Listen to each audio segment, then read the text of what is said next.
Hey friends, welcome back to Cooking with Undidi. Today I'm going to show you how I made these delicious and tender pepper bacon jelly oven baked ribs, and I made them slightly different from how I showed you on a previous video. So come along and I'll show you how I found these baby back ribs at Kroger's. They had buy one get one free, so hey, I got 2 slabs of ribs for $11.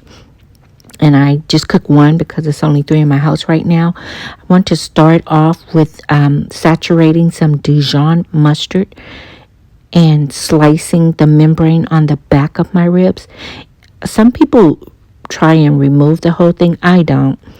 I'm not going to do that. Sometimes I do, but today I'm not, all right? Slice it, season it. I'm using 2 different types of Cajun seasoning. Some cumin, a little thyme, a little garlic powder, some oregano and basil, and I'm saturating it with some Worcestershire sauce. That's going to give it a little extra flavor, and I do each side one at a time. So I finished one side, now I'm going to do the other the same way, making sure it is well seasoned. If you notice, I'm not using any measuring spoons, but I will write out a generic recipe for you to use, and you can tweak it to fit your taste buds. Once I finish seasoning my ribs, I go in and place it in a foil aluminum line baking pan, and I'm going to put them in the oven slowly for about 30-40 minutes. You can check the recipe down in the description part of this video. Now, I'm making my own sauce, and like I said, this is my first time trying a new technique, but I saw this pepper bacon jelly, and I immediately said I got to try this on ribs. So I started with some water, a little ketchup, some cinnamon sugar, a little Worcestershire sauce, some apple cider vinegar, unsalted butter, and as you can see, my water is clear because I had too much apple cider vinegar in there. I couldn't stand it, so I poured it out and started over. And yes, I could have edited that out for you, but then to me that would be fake. I want you to see that real home cooks, hey, we have moments too. So I'm starting over, and this time I'm only going to add about 2.5 tablespoons of apple cider vinegar because, like I said, it was too bitter for me. I like this honey,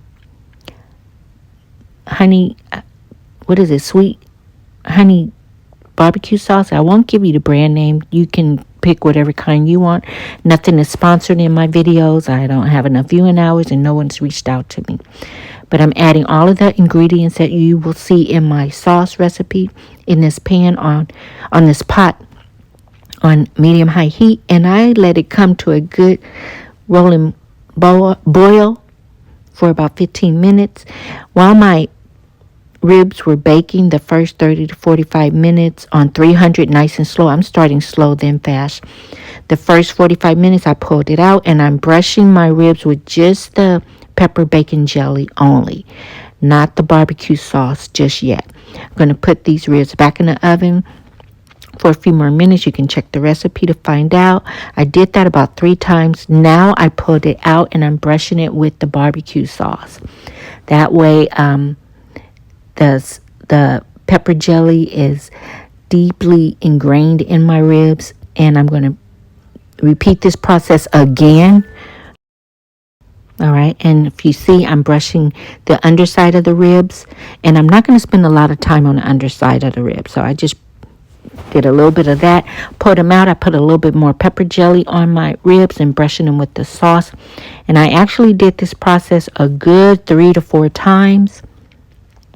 Like I said, this is a new technique for me. You notice I did not cover my ribs when I put them in the oven just yet.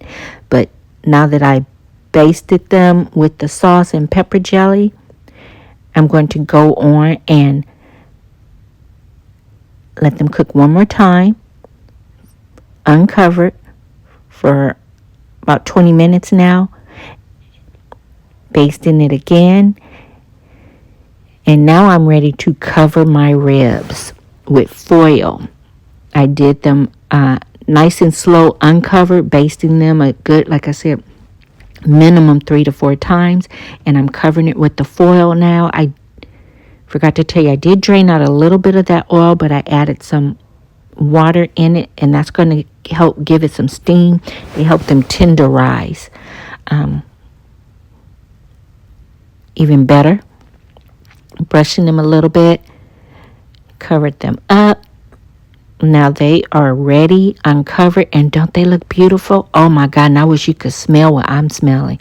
I cut them, look how tender they are. And this was I'm not going to say quick. It took a good 2.5 to 3 hours because I like my ribs nice and tender. I know some people say if the meat fall off the bone, they're overcooked. Cook them to your desired tenderness, okay?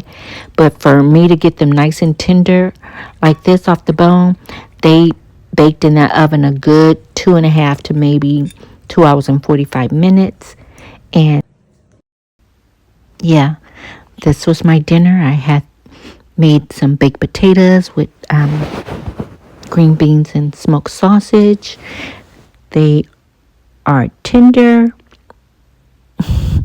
And I'm not going to show you me because I'm not dressed. But anyway, you see how that meat just came off the bone? Finger licking good. All right.